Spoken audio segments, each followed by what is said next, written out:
not the music I have queued up. This one. This is not formal at all, so don't worry about that. Oh, of course not. Um, so like, don't worry about Let me pull up talking middle during the break or Ooh. like it's Yeah, pretty whatever. I will probably engage the viewers during the break. Middle sticks GG. Okay, I have the draft up, so if they start on me, I'm aware. Yeah, I've got it too. And then now I need to tell people that we're doing this thing. So we can do this in a conversational format.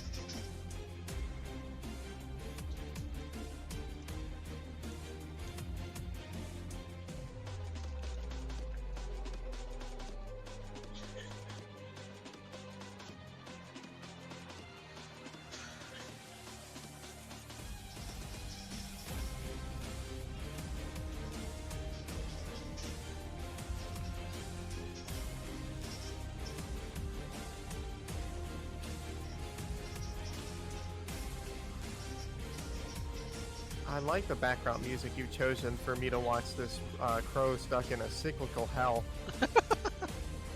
He's doing it. He's got his toy. He's the crow version of Sisyphus. He has to like it's just a different version of pushing the boulder up a never-ending hill. Yeah, it is really sad that it just falls apart on him right at the end.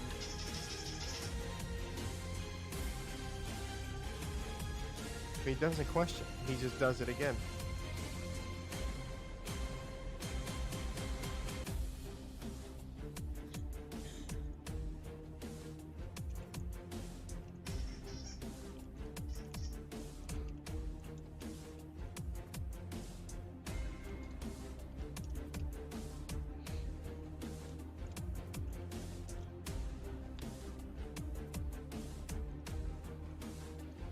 Okay, luckily everyone has like pronounceable names and no gibberish.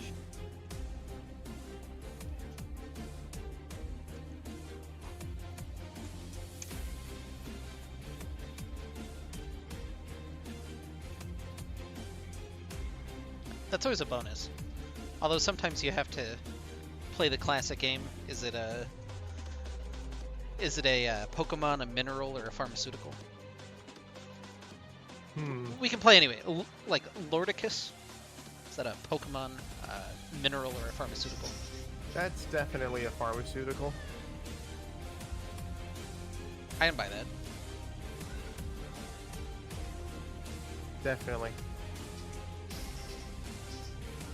I asked in general chat what OME stood for, and no one answered. Is it an Omega team?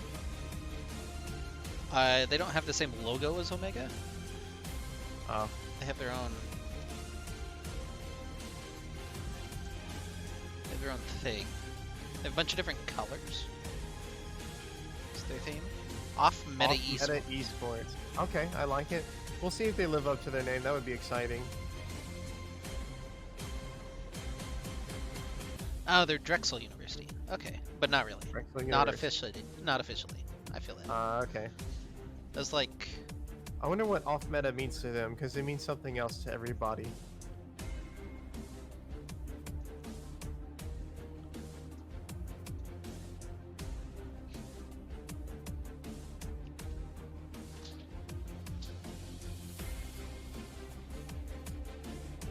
Well, we're currently vibing, waiting for the mid laner for Harvest to show up.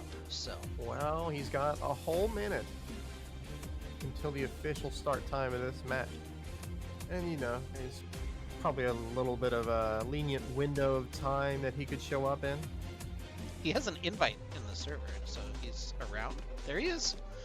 We just had to mention him. There he goes, at 8 p.m. solid. Let's go.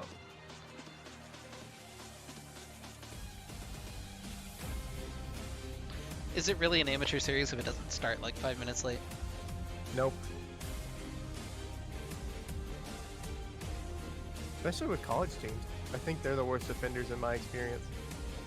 I predated college teams almost. Like, we had one, but it was exclusively for Diamond Plus players, and I was not a Diamond Plus player, so I didn't get to play.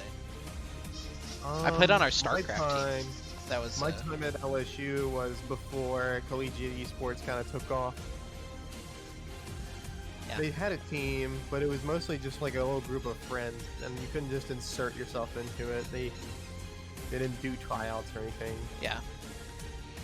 I played on the StarCraft team. That was that's neat. Shout out to the Colorado State StarCraft 2 team. That was a weird format. It was 4 1v1s and a 2v2. But you could play the same player for the ace match if it got there. Like, that reminds me of how like tennis is set up, where you have a couple teams of doubles and then you have a couple people for single. Yeah, I was one of our 2v2 players, but draft has started. We're in to Metashift, Neon Division week number 1. Return to the Middle Sticks Harvest on the blue side and OME Gold on the red side for this draft. I'm Maris. My co-caster tonight for the making his Middle Sticks stream debut is Revnon. Yeah, how are you doing tonight? Did you have an okay Monday, hopefully? I'm having a decent Monday. I had a decent day, like a standard day at work. Went to the gym, had some food. Here we are casting a game. Nothing better to do. Yeah, this is already a tangent we're gonna go off on, but you know the Nickelodeon Brawlers game? I've heard of it. I don't have any more information than that. I love that Garfield is a part of it, and you can't pick him on Mondays. He's disabled. That's excellent. And that's the kind of energy that I hope to have most Mondays. I was a huge fan of Garfield comics when I was a little boy.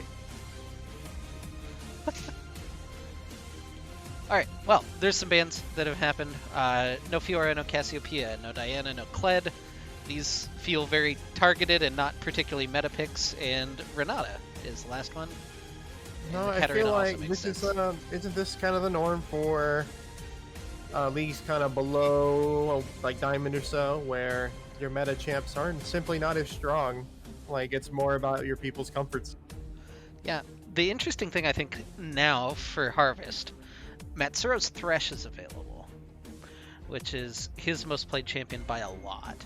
And I don't know that they had banked on it being up, so they're taking their time thinking about this one. It's gonna be the Nocturne locked in first. It is actually Nocturne locked in. You know, normally I would expect the Jinx first pick, and okay, I spoke too soon. Locked very quickly by the side of OME. Yeah, so the Soraka Jinx lane for OME to counter. Soraka's not bad into Nocturne, just because, you know, if you're in voice comm, somebody gets low from the Nocturne ult, you can hit the Wish and try to counter that.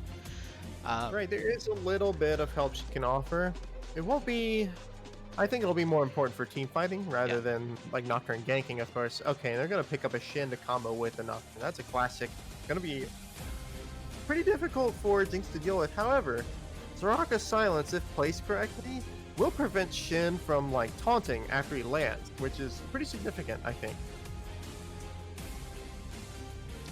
Yeah, and so we'll see how good he does that. Interesting. They're going to pick up the Xayah, which is kind of that next tier of 80 carry below the Jinx. Maybe Zeri not a consideration at this elo, I guess. And then we're going to get the Ornn into Shen, the classic tank top matchup. Yep, Wet Noodle fight. They both have pretty significant % health damage. Both is magic damage, so they could be hitting each other pretty hard. I think at this point, both of them are going to be prioritizing armor, so they will do significant damage to each other. It'll just take forever for one of them to drop. I don't expect much to happen in this top lane. You wouldn't play for your Shin, you have your Shin play for your team, especially with Nocturne. Nice. We're gonna try for some early dragon control. Okay, so OME have this thought that Shen is not top lane. I see that. They have banned Malphite, so they must think it's Shin support. I don't know what the conditions for picking Shin support are. I know that you may not want to pick them in a double rank. Yeah, that seems likely. It doesn't feel like it would be strong Shen idea, but interesting. Yasuo gonna go away, which, I mean, you have the synergy with the Ornn, so that seems reasonable if there's a Yasuo player in the lobby. And the Camille, so they're hard calling out ROTM. They 100% think that is support Shen. Otherwise, you're using all your draft bucks on something that's not going to happen. Right. They're kind of putting all their eggs in a basket. Maybe it'll work. Maybe they're trying to soften the blow because on the side of OME, their top laner, one of the lower ranked players on their team. So maybe he's doing some preemptive damage control. Yeah, and this is Metashift, so it's a points-based league. RTM a little bit more grouped together in terms of their rank, whereas OME is more like the high rank with the low rank players. So you have a Plat 3 player, you have a couple Plat 4 players, but then you have the silver players on the other end. It's kind of an interesting dynamic that happens in the points leagues. Usually when that happens, you tend to see the higher ranked players really take over the game, but we'll see if the team effort from our team can come through. The Ryze is the R4 pick, and you got the Rakan to pair with the Xayah. I'm wondering about that.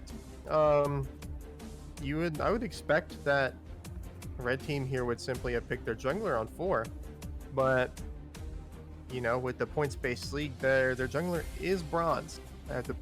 I guess that may be significant to this draft. Maybe he'd be more comfortable with this last pick, and his mid lane is just like, just pick me Ryze, bro. I know a guy like that. Used to play on a team a long time ago, about 4 days ago.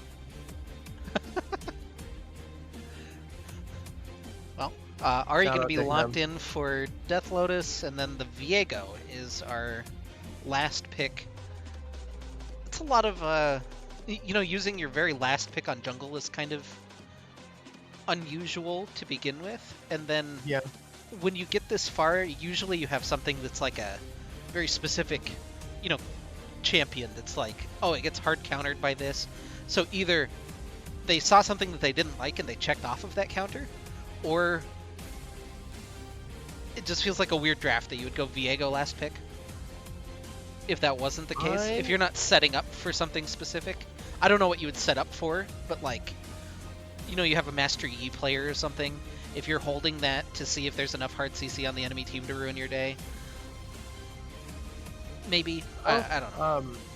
If we can talk about the comps as a whole, I actually really like ROTMs. I think it excels at picking off people who are slightly out of position very quick. They have the Nocturne Shin, Khan and Ari, very quick, lots of mobility, catch someone off and kill them very quickly. So OME's got to be very careful. They've got to stick together when they try to go into team fights. Got to stay as a unit.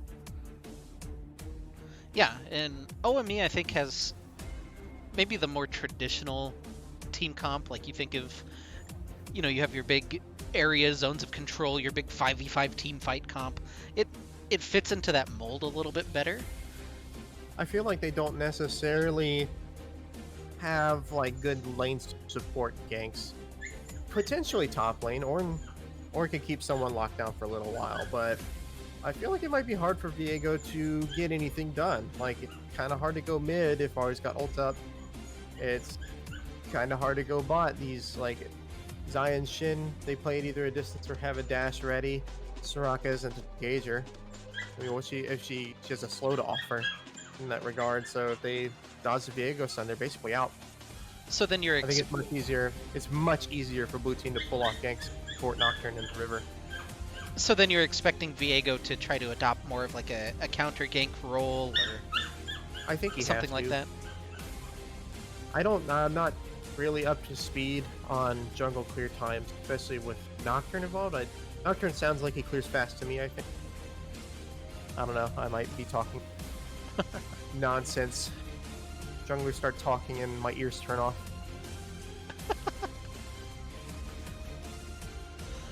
Well, then give me the breakdown. Necessarily clear if Viego can commit to out farming. Yeah, give me the big breakdown on the top lane matchup then. Let's go up to your wheelhouse. Is this favored in particular to one of these characters, or is it just the big wet noodle fight? Shin's early game in the lane phase is pretty strong, but Ornn has sustain options, and he can, build items in lane. I think Shin shouldn't. He's going to run out of time, especially if Ornn doesn't play ball for that, and that window will close. But he's Shin. He can look for opportunities elsewhere. Ornn sort of can, maybe after 14, or maybe if he can walk down the mid lane and throw an R at Ari. But her ult's kind of got to be down for that. Otherwise, I think it's just kind of a wet noodle contest. At some point, Ornn will simply have more stats and he can shove much faster than Shin. Shin won't be able to put pressure on him at all. Do you think it's a game where you consider something like a Hull Breaker plus like Titanic or something, and like super I think that go would into the just be a split push waste on of- Shen? That would be a massive waste of gold, and I think not good for the team. Ornn will clear your waves pretty well, and if he doesn't build any magic resist, Ornn's W is still going to hit him like a truck. I feel like if you're going to play that, you have to be able to pressure the turret under pressure, or you simply have to be able to dive the person. I don't think you can do either. And I think if you're playing Shin for that, that's just really awkward. Especially if you pick Nocturne to pair him with the purpose of playing Shin here is to ult in on him and delete a target real quick, not to split push. People in the chat are mentioning someone named Dom, and that's my name, and it's throwing me off. And then the support they're for calling you OME's out. name is the support for OME's name is Anthony, and that's my middle name, and that's what my family calls me, so I'm double thrown off here. They have your number, I guess. I don't know. They don't know my last name We or my suffix. I think I'm okay. apparently the client froze right at the end of the draft, so we get to do a third draft, which is my favorite thing in the entire world. So we're waiting on everybody to get back in the lobby as Well, things happen, we don't have a client that's that great in the year 2022. We're not playing Dota 2. I don't know that the Dota 2 client is like significantly better though. It definitely is. Having played it, I guess I played back in the day. Maybe it's gotten better, but the thing was janky for a while.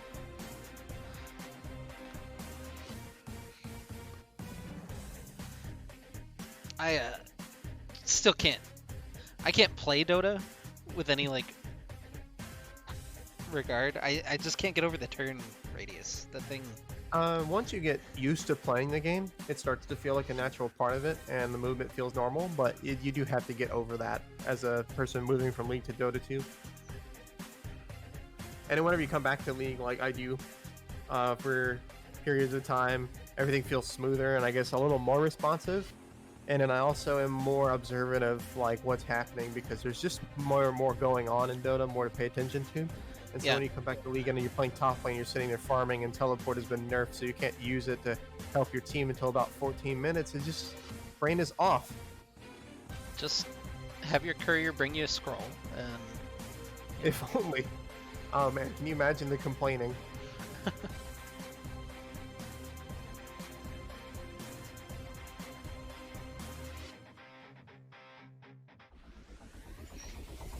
I like that,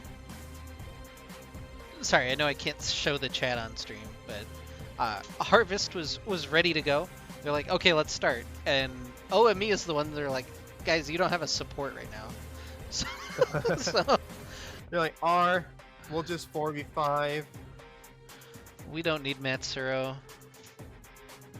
They really do need Matsuro, though. Hopefully he comes back. Yeah, in the they lobby picked soon. Rakan for Zaya. I think they do need him. I think it's an important part of the comp. He's definitely going to be the first one in on these fights, or at least he should be. I think he needs to create a diversion for Nocturne and Shin to find their targets. One problem that ROTM might experience or might cause is that I haven't seen Screams. I don't know him. I don't know how he plays, but sometimes Nocturnes tend to go a little too far, and their team can't follow up. Shin might not be able to even help that. If they accidentally find themselves in a 2v5, they have thrown that fight. Anyway, draft number 3 has started in the background. I'm just gonna bring up the draft so that we can chat more about it if we want to. But yeah, really, we've got, 5.5 minutes, 6 minutes to kill, so it's pretty whatever. Yeah, I don't know much. I don't know what else to say other than red comp kind of outscales blue comp very hard if they can delay blue team getting a strong soul or delay them getting too many inhibs. Like Rise Jinx with ornaments, Viego and a Soraka behind them, that's a lot of like post 35-minute power. You have your research done then? You have your ornament names all straightened out? I do not, dude. I have to mouse over them to find out what they're called. They have cool ass names though. Except for I always know that Strivebreaker turns into Dream Shatter. That's just such a cool name. I love that some of them are just super great, and then there's like Thunder becomes Deicide. Yeah, and then there's Trinity Fusion. Shield Bow becomes Bloodward. Yeah. Squidward's less attractive brother, Bloodward. Blood Ward. Well, we will find out the rest of the names. Also, Ornn players usually buy a Sunfire Aegis. And I forget what that one's called. It's funny, you should know. I should know because it's in every one of Ornn's games. The Sunfire? Yeah, Sunfire Aegis. I it's forget just what it gets renamed. Forge Fire Cape. Oh yeah, something like that. Do you remember before Ornn got that system reworked and he would go Sunfire Abyssal Mask every game? Then at level 13 he became the strongest champ in the game? Yeah. That was AIDS. Sometimes it's like that. So used to cast GRLCS. I don't know.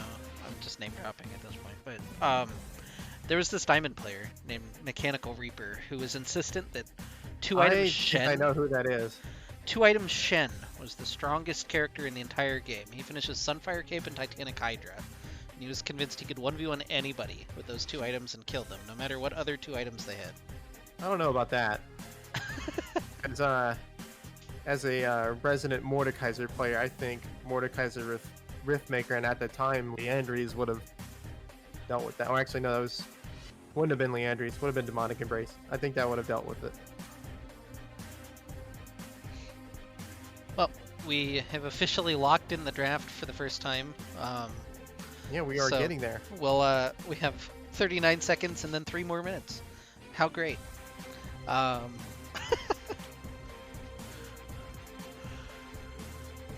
Oh, well, thank you all for joining us. I appreciate all of these lovely pictures that we're getting in the chat. Let's try to keep them PG-13 at minimum, please. Would appreciate that. That looks like, okay, that's upside down, right? Yeah, the one is... Did you ever play Banjo-Kazooie? They look like the Jinjos from Banjo-Kazooie, upside down. I mean, the one is Megamind, just the no bitches. But we're asking no maidens. Yeah, it is. No maidens? The first one is like a... No, you told me you have a wife and that she is part of this organization, not maidenless. We got a Pepe with some question marks. I can't tell what this other one is. I'm honestly not too sure. It kind of looks like somebody showing the middle finger, but I'm not 100% sure on that one. So, maybe not that one. Hog Rider. Sure. Alright. Well, alright. I agree. 100%. God. This is week 1 of Metashift, the Neon Division. It's best of 3. I don't know really what else to say about this one. You always want to get off to a good start in week 1. Always feels super bad to go 0-1. That's true. It is nice to be one of the teams that is 1-0 right out the gates. We can talk about weird things about this league. So I mentioned the points league. It's a 9-week, or it's an 8-week regular season with 9 games in it, and your extra game is a forced stream game. So they schedule that one automatically, and the rest of them you can schedule whenever you want, which is super bizarre. But yeah, there's one game that's like it is this Wednesday at 7 p.m. and you can't miss it or reschedule it. Someone just added us in the family chat. Oh God.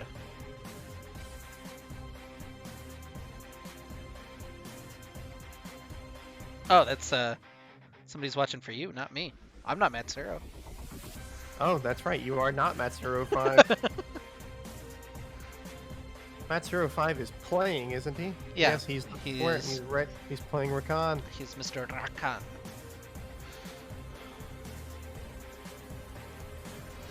We will see if my cast will be as entertaining as my gameplay. I don't think I should have set the bar that high, but we'll try. Ooh, what is this one? I just have like X-Rays. I'm not sure why they drafted Rise. They just decided they needed a 4th pick mid instead of jungle. I think it has something to do with their jungler being the lowest rank on their team, and maybe he wanted to see their whole comp, round out his own comp. I just have EULCS champ select music playing, and this one is very. I'm Like- also I'm not going to be interacting with chat in game. I was too lazy to plug in my second monitor. Stay focused on the game at hand. All right. Well, we All right, made here it we through the go. spectator delay. Finally, we'll get some people out on the Rift. You know, 7:22 start time for a 7 o'clock series is fine. All right, Everything- time to quickly click on all the portraits to view mastery points. This will load. If it'll load, yeah.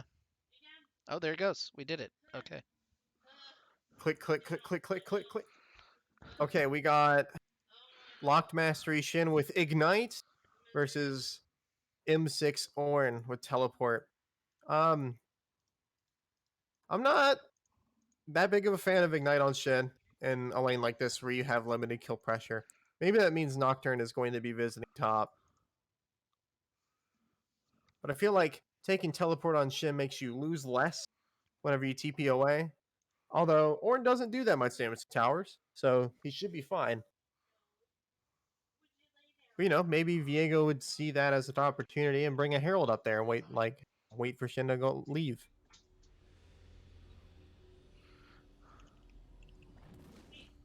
Twitch staff abuse in the chat. Oh, this is nice. Hopefully you're sitting on just like a black screen for a little bit. I see health bars and names, Okay, cool. We're but it's a little weird, and I see some kind of glowy particles. all right. So the glowy particles. It's Viego's sword. It's Viego's sword. I don't know what the blue one is. The blue one has to be Soraka. That's where it is, and the green is Elderwood Ornn.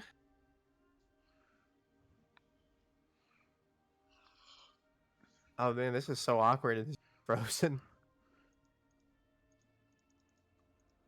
Oh, okay. Open up your bar and My bar? just hit U and just click somewhere on it, Here we are. and then just go as I'm gonna 2x speed to get to live, but hopefully it's playing. We'll see if there's any other issues. Thank you, Riot, Oh, for man, your excellent spectator client.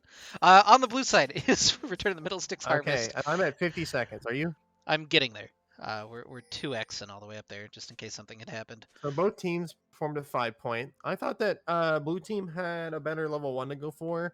Khan hits like his knockup. There's bursts that could follow that. Red team doesn't have much to go off of at a level 1, so they had to be more.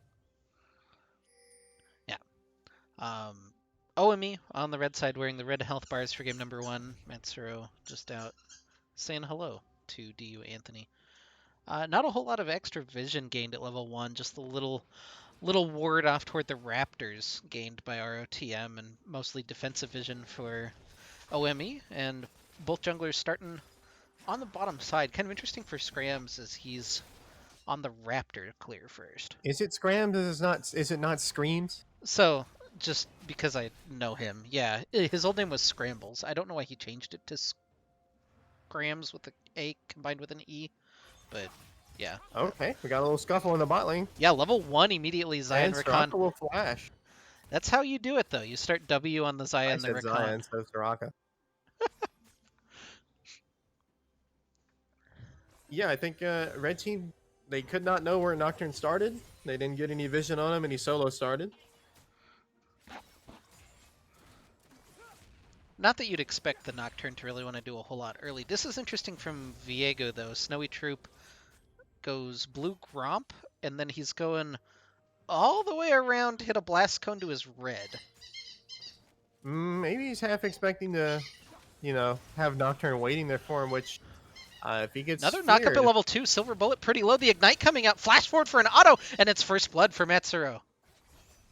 I missed that, but it must be great. I guess they just hit the level 2 and he committed. And that's interesting that it wasn't Soraka who died, because she's the one with no flash. I guess she's more out of position. Also, just to confirm, Silver Bullet probably, right? There's a gank happening top lane, but nothing will come of it. Yeah. Or just a little push up. Shin playing his lane rather nicely. Expecting that they probably knew Viego was juggling bot to top. Yeah, kind of an interesting 3-camp clear. Meant that he's going to go on Orin. He's up there got super soon. That could have been a kill. Oh, actually, he's going to die for this. Knock up from Champion Slayer. The flash away from Lil Saint, though, as Snowy Troop had headed up. Gets spotted on the blast plant, and a lot of attention being paid to the top side early on by the Viego. He had an opportunity there, but maybe he should have waited a little bit longer for Viego to get a little farther away. Because with the Ignite advantage there, it's definitely a kill opportunity. Yeah, Scrams, meanwhile, just trying to clear as fast as he can on the Nocturne. He should know that... I guess he doesn't necessarily know that crab is open. That could just be Snowy Troops, but he's foregoing the top crab. Yeah. This is such a weird jungle path from Snowy Troop. He got the flash in top lane, which maybe that was the big objective. He can go and return up there here in a second, but... he could. The lane's definitely pushing forward, but he needs to... His bottom camps are up, so it's just going to be awkward for him to come back up. Shin's going to push this lane in, it's going to crash, and that'll give him an opportunity to recall. So Metsuro hit the scrying orb that actually saw the wolf camp still up. So Scrams is going to take a look in and try to figure out what the hell is going on with this camp rotation. I think that Screams is going to be simply confused by Snowy's pathing. And you know what? You called it. Snowy's on his way back up the top, but Shin's just out over the wall. There's kind of a lot of time wasted here by OME's jungler. Yeah, and these seem like minor things to harp on, but it's already extended out to 1,000 gold lead for ROTM. It's just the first blood in the bottom lane, plus the extra jungle camps and top farm, which... Right, so no Nocturnes. He's got his Hearthstone Axe. He's got his flash up. Rakan has his flash up. They know the Soraka still doesn't have hers. I think if they could come in potentially through lane or through try, because that has a red ward in it. And if they flash and knock up this Soraka, that's probably a kill. And then probably a dragon. Squeak Toy is the star of the show. I didn't realize that would get picked up on my mic. That's funny. We got a new puppy last week, so a little scuffle some adjustment. Shin misses his taunt. Well, he's a level up. That Shin Q, like I said, it's hurting. It hurts you if you have a lot of HP. Yeah, and Champion Slayer is still pretty aggressive into the lane. Saint has a pickaxe. Yeah, I was just about to say that. It looks like he's going for... What is that going to build into? That doesn't go into like a Sunderer. That was... A pickaxe would build into an Iron Spike Whip. Iron Spike Whip for Titanic? Not for Titanic. That would be... or yeah, he could be going Tiamat first. That's correct. Yeah, he's doing a lot of damage, though, to Champion Slayer. Maybe... Uh-huh. I mean, he got the heal back off of the grasp, which makes it look a little bit better. But now, Champion Slayer getting it. He's got the clap, the ignite back in. He's gonna get ignited. All right, level 6 for Champion Slayer. This is dangerous now. Horn gonna whiff.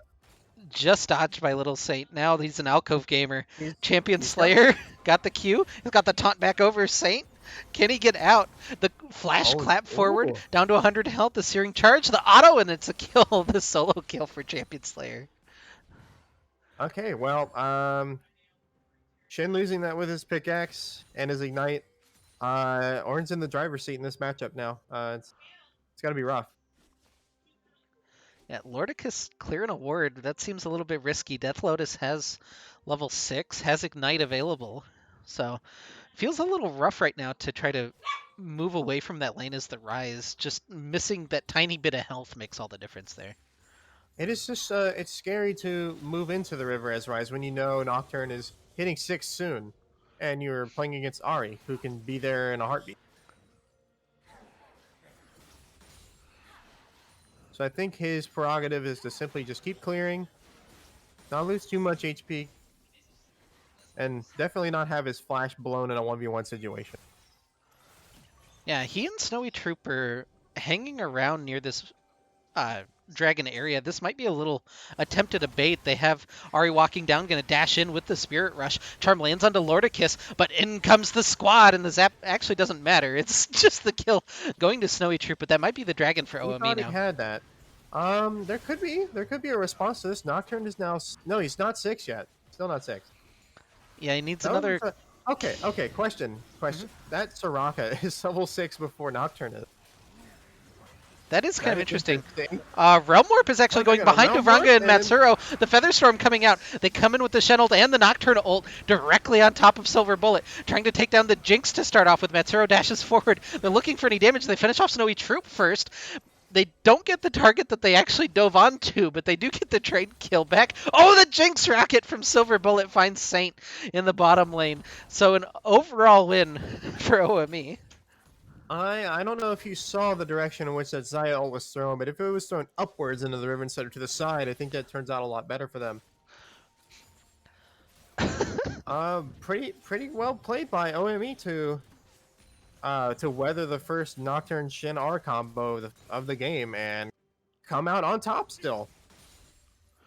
Because they traded 1-for-1 and got a Drake. Their kill is onto the Jinx. Nice. I don't mean this as flame. It's going to come across slightly flamey. I've been casting like Masters and Diamond games, and going back to Gold is a trip. You know, sometimes they just In want to many throw ways, they down, play and I appreciate yeah, that. in many ways they play a different game. I like the action pack games a lot. I like that a lot. It's something different. We basically had the LCK semifinals on here last night, so that was, uh, slower pace. We're chilling, but no, these guys are willing to press their buttons. Let's go. Uh, anyway, the gold is completely even right now. Nothing between the two teams. After that, the dragon in the advantage for OME. It's just the jungle farm that's really keeping ROTM Speaking in of it right now. He's speaking of Drake, we've had one mountain, and the next will be Air Dragon, and so that means that it'll either be Hextech, Infernal, or Ocean Drake, which are all pretty significant.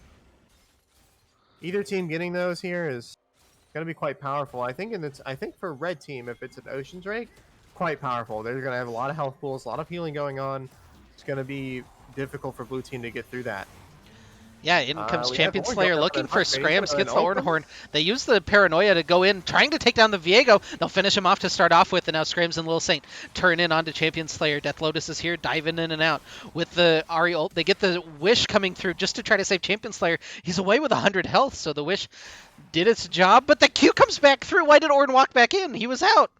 Lordic is still hanging back around. The Charm lands from Death Lotus. Scrams trying to get him. And I guess that's it. Lordicus is just going to walk away from it. What's the word I'm thinking of?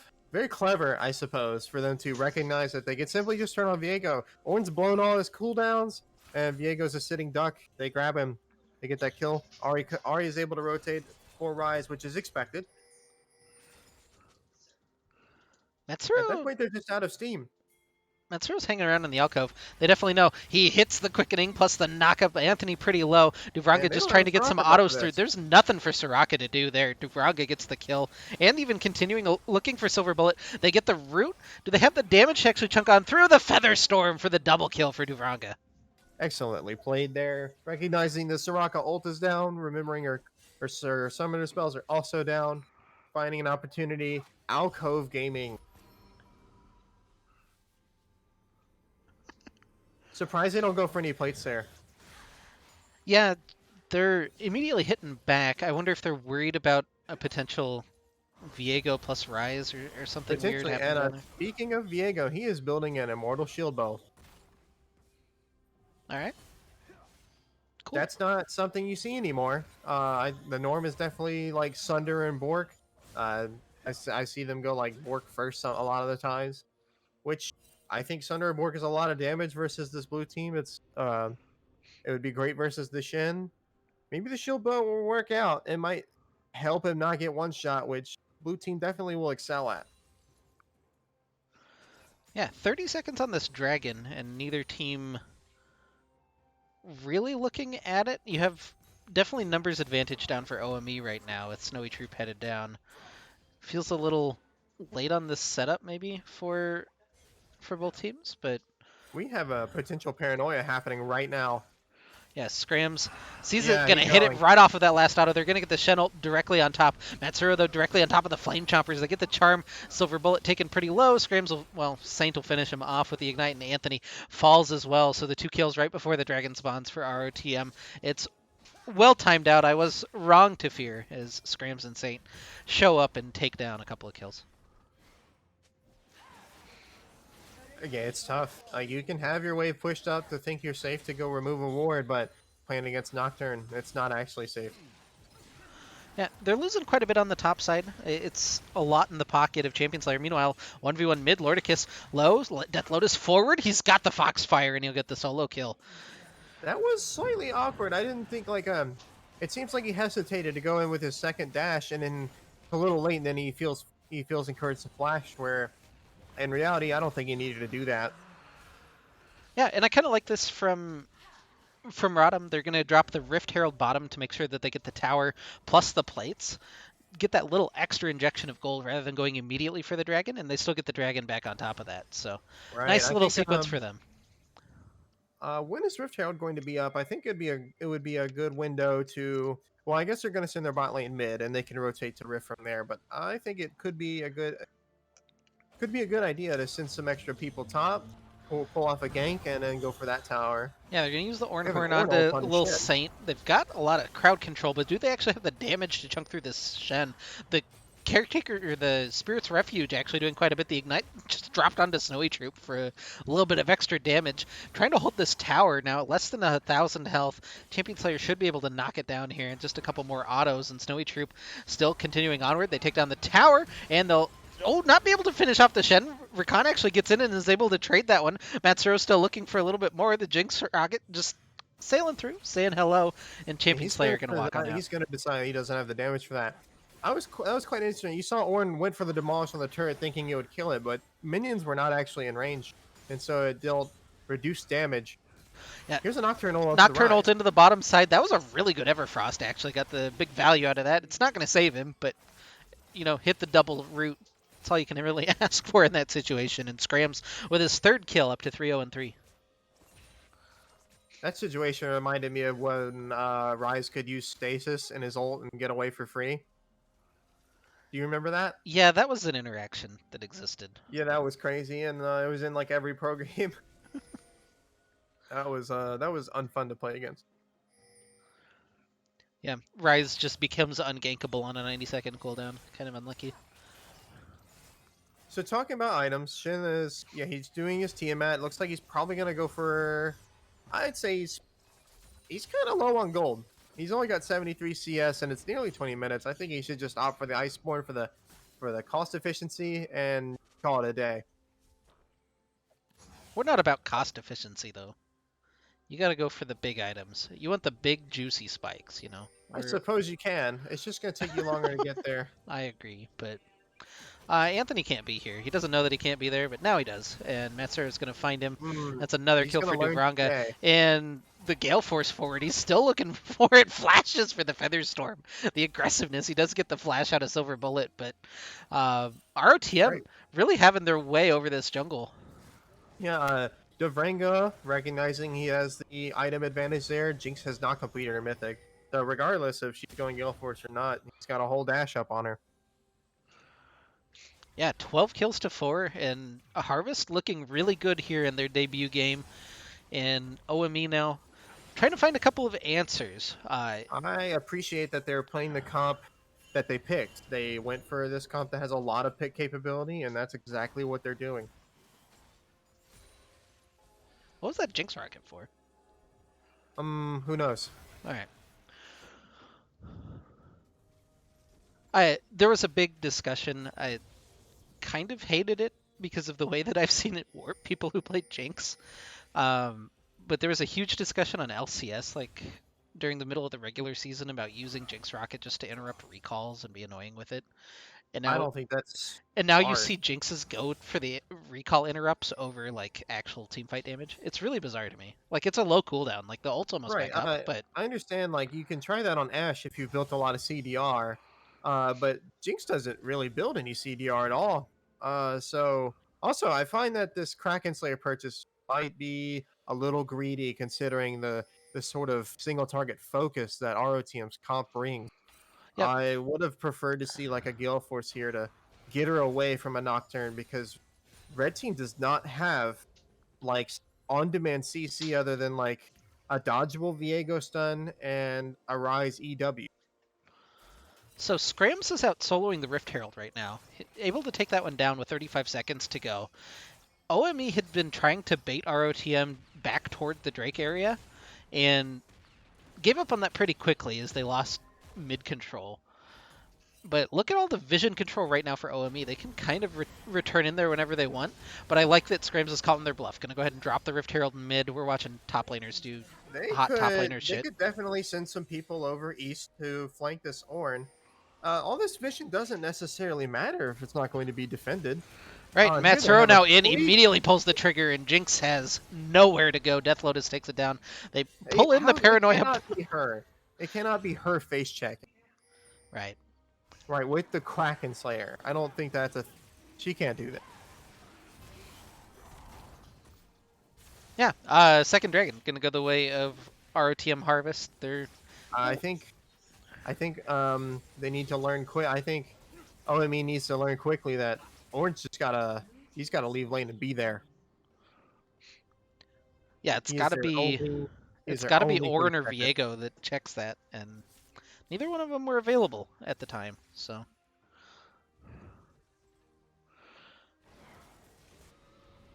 I think in this scenario, you have your Ornn play close, you have your Rise look for the TP flank. so if you are OME now down 4,500 gold roughly here at 20 minutes, is this a time when you've got to turtle and scale it out? Is there a particular play that you're looking for or sequence you think that they need to turn on? It's just so hard. It's so hard to try to choose any. I think their option might be to pick off Shen. It's too hard to go for Ari, and it's too hard to go for Xayah. What was Xayah ult? If she's fast enough, you can use that to circumvent an Ornn R and Gale Force away. Rakan's gonna be near. You can dash in to save her. Shin's the only person without the escape capability. Ooh, they were looking to pull the trigger on the Soraka, but not quite able to find the crowd control onto Anthony. That means that he'll be able to Also, flash away. I'm wondering how this fight between Rise and Shin can go. Shin's not particularly tanky. He went for steel caps, and look at all this damage that Rise is doing to him. Yeah, Matsuro But and Duvranga gonna turns out to be a interrupt bait. the 1v1, get the knockup. Do they have the damage to actually finish this one off underneath the tower? They do. Duvranga unstoppable now on the Xayah. Scrams just along the side, intercepts a Jinx rocket with his face. Ornn's got his Forge Fire Crest. He's now level 13. Ari just doesn't have the kind of builds you would need to really pressure him that much in the lane. Although there's not a whole lot he can do. He can't really commit to a fight with her that she would agree to. I think it's so hard to play for OME's comp now. This is You do a have to turtle, but choice. like Ooh. you're gonna be giving up. I think you've got to give up this third Drake, try to fight the fourth, and you know that it weighs heavily on your mental having to do that. Mhm. Yeah, and especially game one of the season, confidence was high going in. You're getting punched in the face just a little bit here. Bloodied up. We'll see if OME can Well, respond even maybe. later in this game. This is rough time, Okay, though. In come the Nocturne Shen combo. They'll take down Jinx again. They'll get the taunt directly on to Anthony as well. And it's a double kill for Duvranga. He's got that 7 is kills on the Xayah. that is so. Oh, Oh, no! their jungler has disconnected. Yeah, I'm thinking, dude, that's so unfortunate if you're Jinx, dude. Your recall's almost done, and then you get hit by Nocturne, and now they're gonna get a Baron because it's just not contestable. The gold lead is going to soar. Next dragon will be in the bag for ROTM. There can't be a fight over it. I don't even think even the perfect fight for OME is no longer a winning scenario for this next dragon. Objective bounties are just now turning on. That's kind of crazy. But, you know, Baron in the pockets of Return to the Middle Sticks, even stealing away the extra red buff on the top of it. Might as well. OME has lost And control of their own jungle, which I starts like the to really axiom choke mark you out. pickup from Nocturne. I like that because whenever if they get a kill on a Nocturnal, which they're going to if they have a Shin on top of it, he gets the ult even sooner after. Especially if they get 2 kills like they just did. Yeah, so now, do you want to see ROTM really press their advantage now with the Baron buff, or can they play a little more relaxed, just kind of see what they get for free? I don't think they need to relax, and I don't think they should. Their team comp is it's kind of designed to close out the game in that 30 to 40 minute window. We're coming up on that in about 6.5 minutes. They can push here and bot and mid pretty safely, and just simply walk to dragon, pick it up, and go back to pushing. And it looks like that's what they're doing. I think that's correct. Rise wave clear just kind of it's going to struggle to deal with Ooh, the Baron. Viego They could dive him. trying to go into his own jungle, and he's going to find a couple of people waiting for him. Duvranga finishes off his 8th kill of the game, and now they'll press their way forward, just diving through the tower. In comes the Orenhorn, going to get a big knock-up, but there's really no follow-up right now from OME, and instead just the retreat from OME Gold. Right. It feels like even if you get a solid engage, people have got to be close, but they just can't be. Yeah, and now ROTM completely nonplussed. Just going to head back, grab a free dragon for themselves. Jinx gets the Worm Fallen Sacrifice, though. That's I must an add a item name. little bit of criticism to some builds here. I don't think Rise could have gone Fimble into this game. He is not going to be putting out enough damage. I think the Thornmail from Ornn is wasted. There's not a, there's very insignificant amounts of healing on blue team, and he could have gone for a Randuin's, which would have been more effective. Or even a Frozen Heart. Lowering the attack speed of Shin and Nocturne, who you know are going to be going in and rely on it, I think that's pretty effective. Man, you call But out the he man's build, and he just gets over. ripped apart on the screen in front of you. That's brutal. Right, I don't know. Like, Fenrir Winter's not going to save him. I guess he gets a shield when he snares somebody, but he has to be his team's source of AP damage. And now that he's behind, he's not going to have this third item anytime soon. 18-4 in favor of Return of the Middle Sticks Harvest. They are looking commanding. Just need to put the final... Insert your favorite idiom right now. They need to Let's just go finish with this one nails off. in the coffin. Nails in the coffin, a classic. Final words on the page. They have dug the hole for OME. All that's left is to toss him in. You know, they built the bridge and now lie in it. XD. XD. Shut Yeah. the lid on the dumpster. Lordicus Can't tried be to here wave clear. alone. Yeah, Oh, come on. it's bizarre that he's by himself to begin with, No, they've been doing it all but game. then also that They're he always just alone. walked up by himself to begin with. Ooh, okay. Matsuro looking for the engage, just finds Silver Bullet. In comes the Ornhorn, but they taunt him out of the recast. A lot of damage actually being traded back. This isn't the best fight for ROTM. They get the Wish They're gonna coming probably through, but trash now on the Death Nocturne. Lotus over the wall looking for Silver Bullet, finishes him off with a second part of the Orb of Deception. And now Champion Slayer just trying to tank up anything he can underneath the turret. Duvranga very low. They come in with Snowy Troop. He doesn't get the reset on the Heartbreaker, and Duvranga finishes him off. Champion Slayer and Anthony forced to retreat to the fountain. And ROTM, that fight almost couldn't have been a whole lot worse for them, and they still come out 3-0. That was just I like how the Shin ult was not preemptively used. He was able to save it for whenever Nocturne needed it, whenever he was coming out of stasis on top of Flame Choppers. They could have definitely ended him with him dying and possibly... That's a decent shutdown handover, and it would stop the push for blue team. And when they don't get that kill on Shin under turret, that's just sad. Ooh, the Fountain I Rocket. would Here it not want to comes. play this out if I'm red team. And there's another wasted Jinx Rocket. That might just be representative of his mood. You gotta pump up the damage numbers. At that point, you just want to see the chart at the end of the game. You want to see the number go up.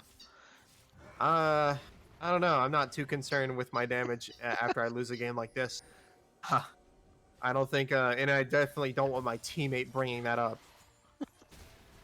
So, Jinx has an updated Kraken Slayer known as a Wormball and Sacrifice. That's where I almost got that red buff. That was pretty close with Oh, I used to know the name of that stupid ability. Anyway, they're looking for Soraka in the jungle. They're gonna find her with the Paranoia. It should be a pretty easy kill. Got some goat for dinner. Big fan of the goat. More of the same. People from OME going out alone against Nocturne, Ari, and Rakan, and they just don't seem to learn their lesson. They just... I don't know. Maybe they're simply not experienced enough to know that this dragon is not contestable. It is only a steal angle, and it might not even be worth trying to get to that if they don't have the vision. Yeah, it just feels... It's hard to read into the psyche. Oh! Jinx Okay, Rocket? that's a Scrams? Jinx Okay, he's Rocket. fine. Alright. That was close to... She gets that shutdown on Nocturne, and he's not there for Drake. That could be significant. But Yeah. doesn't work out. ROTM is going to posture Drake. Likely get it. Nocturne's got a GA now. That's tough to deal with. Zaya is on 3 items, is just going to rip through everyone who's maybe not Ornn. Ornn's going to die pretty quickly, though, all things considered. Yeah, But Hextech I believe Soul ROTM available. is going to have this game done in about 3 minutes or less. Yeah, Hextech Soul available to them here in 5 seconds. Champion Slayer has Teleport. He's trying to manicure that wave up in top lane, but RTM not giving him time to breathe, just pushing it in mid lane, setting it up. They're leaving Scrams just to go ahead and solo out the dragon. Why not? We'll see if there's a Miracle Jinx Rocket coming up here in a couple of seconds, but I don't think the timing is quite right on that one. Nope, not quite. So Hextech Soul, you got the Baron buff. Our team's about as strong as they're going to get this game. And now this looks like GG marching down mid lane. This is just the inevitable taking place.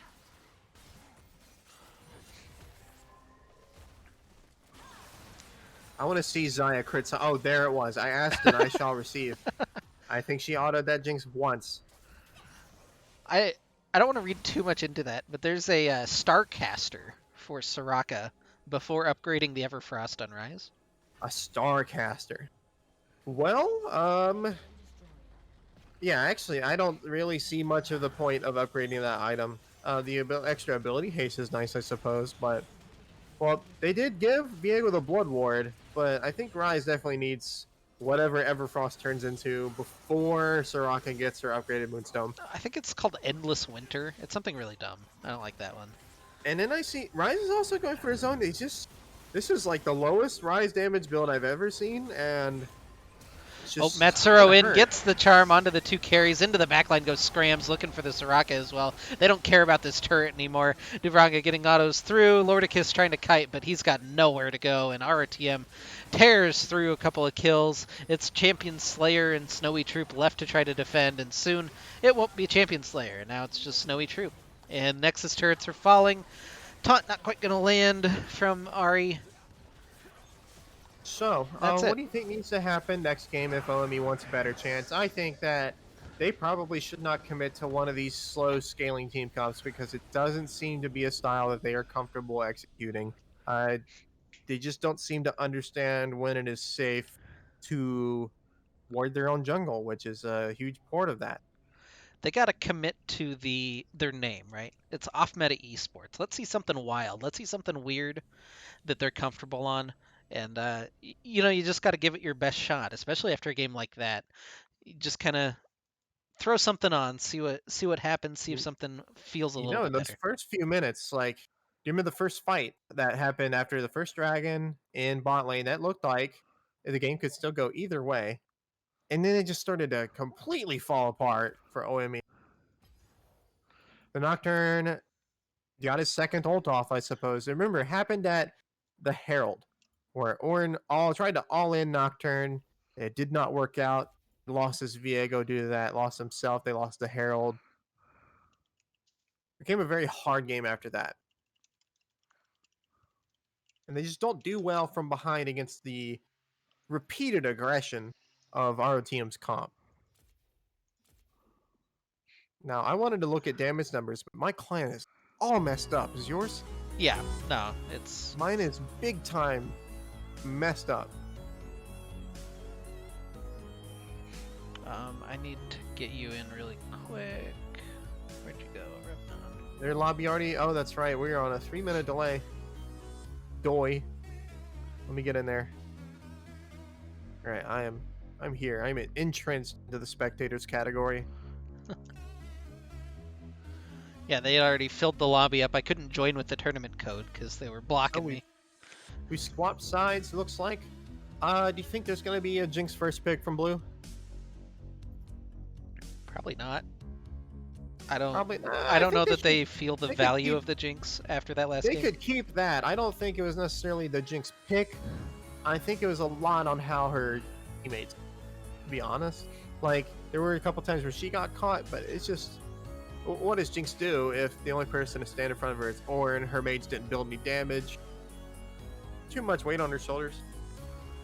I think it's still probably a solid pick for them, Blue, but they should maybe switch a couple other things up. While I agree, it just always feels hard, after you lose a game like that, to go back to a pick that you just played. Like, unless you're feeling like you could have singly executed better on the pick, like it was in your like, hands. But I don't know that Jinx feels like it was ever in her hands after that game. I don't particularly know if that applies to, especially to people who play marksman. Because marksmen in general are competing to do the same thing, and so them changing it up is simply it's not going to be as impactful unless you're moving from like let's say a hyper carry like Jinx to say like an Ashe and trying to enable your teammates more so. But we'll see what kind of player he is. Many ADC players tend to have too much ego to even consider something like that.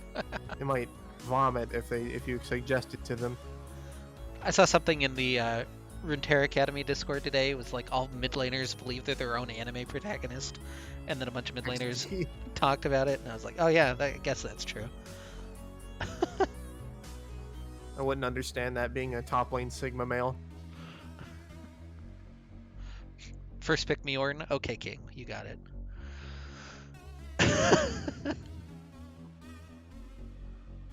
Have done first pick Garen in tournament games before, but only whenever we thought the second game was free.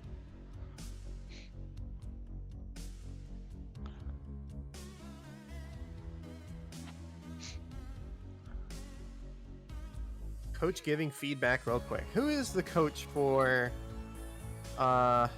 this team? Vaughn, Firelight. Oh, that's right. You told me that earlier. Big V. The big Nami main himself, the Tide Caller's blessed. The Tide Caller.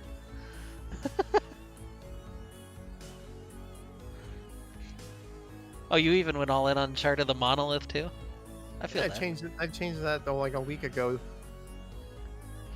because I got in quite a few Malphite games over the past couple weeks.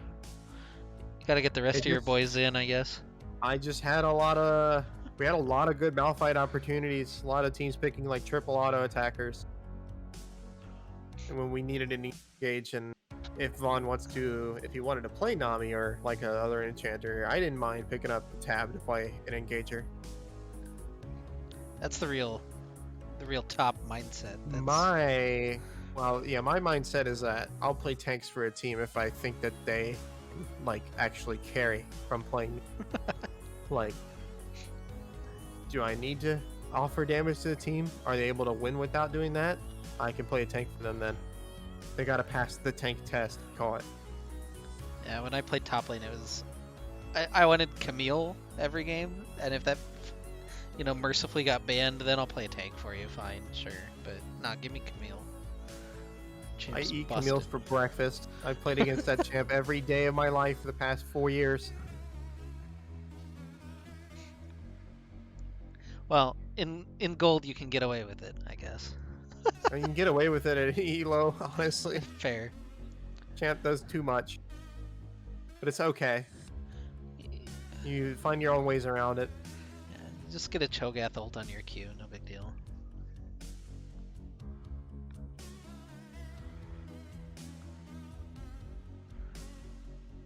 Oh, apparently OME's coach is passed out. That's unlucky. I guess that's why they're the unofficial Drexel University team. Yeah, sometimes you hit that snooze at 8 p.m. and just cruise on in, I guess. I couldn't relate. I can't just fall asleep when I want to. I don't have that superpower.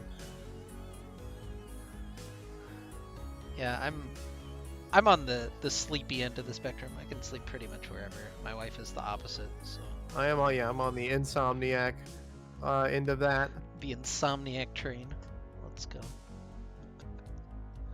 Gotta take substances to go to sleep. It's harder to wake up, but other people there at work and they're like, oh, I can't operate well with my coffee, and I'm just having water.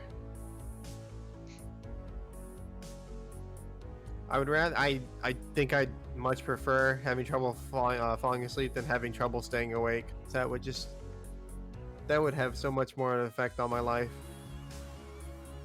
Like, you imagine clocking out of work and you're just like, I'm so sleepy, I don't have time to like do anything else today. All I do is working and sleep. Sag. I've done that a couple of days, but it's not too often. Maybe specifically after you have to cast a reverse sweep the night before and you go to work on a Monday. It's a rough life. Oh, yeah, I remember you casting that reverse sweep. I was watching, or one of them. Time estimate of 1 minute before we start the draft for game number 2. Officially in the chat. So I don't think our team needs to do anything much different. I think they excelled at this pick comp that they set up, and that first pick Nocturne paid off. I don't know how you can be against first pick Nocturne and not pick some stuff that works against it. Like, where's your point and click stun? Where's something? Where's your knockback? Like, if you can get a knockback on Nocturne as Shin is ulting him, they both get knocked back. Like, where's that? Yeah, I'm not sure. And you have the whole draft to look at that too, to try to think about the interactions. But Instead, they opted to the AoE silence that they're gonna walk out of because he's moving real fast. Really no fast TC other than, I guess, Viego W or Rise EW, which not that strong.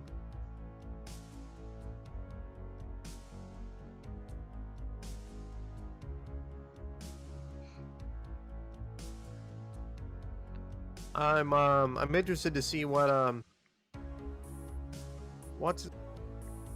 played Shen? Lil Saint? Saint did, yeah. Yeah, so I'm wondering what it'll look like if he gets one of the champs that he plays a little more regularly than that. I know Kled is gonna get banned out, but I want to see him, like, personally, I want to see him play Set and see how that goes. Like, I don't see why he couldn't have played that into the Ornn. I guess, oh no, he picked second, didn't he, before the Ornn? Yep. They were all in on that Shin Nocturne. They didn't care what they were playing against, which, honestly, respect the cojones. You got to go all in. They know what they're about, dude. You got to get the. That's actually that is a quality of a team that will win you a lot of amateur, is simply knowing what your team's good at and playing that. If like a lot of teams make the mistake of trying to adapt multiple styles and develop multiple things, but then they fall flat on them. Like they're spreading themselves too thin. So it's been on teams like that. And whenever I was running my own teams, I would make sure we didn't fall into that trap. Well, here we are into draft for game number 2. OME opted for the blue side for game 2, and So Clay I still is already have- gone. Yeah, I still have the draft up for first game. There's probably going to be this Fiora ban. Yep. So yeah, getting rid of some of these volatile top laners. Which it seems like the way he's playing Shin, he's going to make it volatile no matter what. You know, you don't go through 272 Little Saints to get to 273 without, spending a couple on volatile lane matchups. Yeah, and so there's the Nocturne ban. That's the only thing that's changed so far. They've swapped the Diana ban out for the Nocturne ban, but then Red Team will ban Diana instead. I guess Diana is simply first pick material for both these teams? Question mark. So there was the Yasuo ban last game. That makes me think that Diana Yasuo is a very viable combination for OME. Well, yeah, the Yasuo is a second phase ban, Yeah. although you're right. There's your B1 Jinx. You wanted that? Yeah, I Silver Bolt's did say back. they probably would not move away from that. I think Jinx is just solid enough. She's not necessarily only going to turtle and scale. Like, if you can get her going, she'll keep going. Very solid.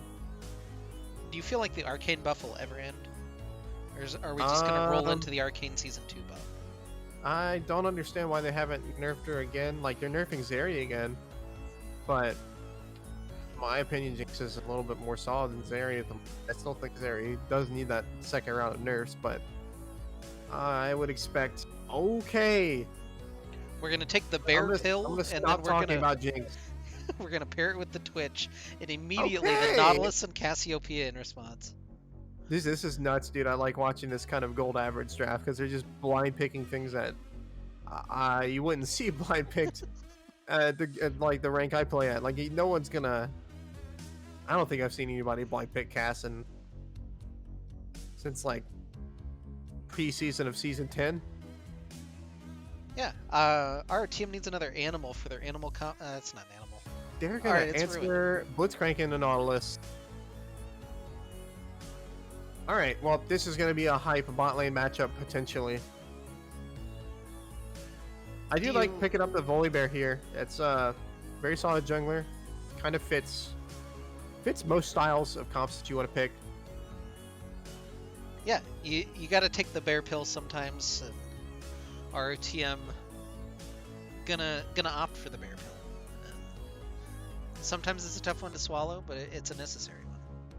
I could have sworn that Cassiopeia was good into Ahri, but they're just going to ban it. Maybe Yeah. I don't know anything about mid lane in 2022, but I don't know. Death Lotus had a good game on it. Maybe just take him off of. Try to knock him down the comfort tier, maybe. Right. Is the goal. I don't know exactly outside of Katarina and Ahri what Death Lotus plays. I would actually like to see them take the Shin off the table because with Volibear ult, imagine if he's coming into a dive bot lane with the Shin on. That's gonna work 100% of the time. Yeah. They're gonna opt to get rid of Syndra instead. Interesting. All right. So you used your 2 bans on top lane. So you imagine this is going to be the top laner for RTM. Although they could just counter mid. They know that they have Cassiopeia. Yeah, don't. Like I didn't understand the R4 mid last game, and if ROTM does it this game, I'm gonna flame them for it. I think you pick your mid up. There you go. Galio. Okay. Okay, I like it. He can follow up. Like Volibear can go for some.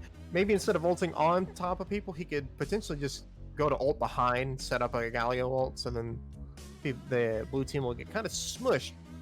in between two champion lines here. Yeah, plus just the area where you're not allowed to be, especially as the Jinx, which it feels like they're picking on a lot with these comps.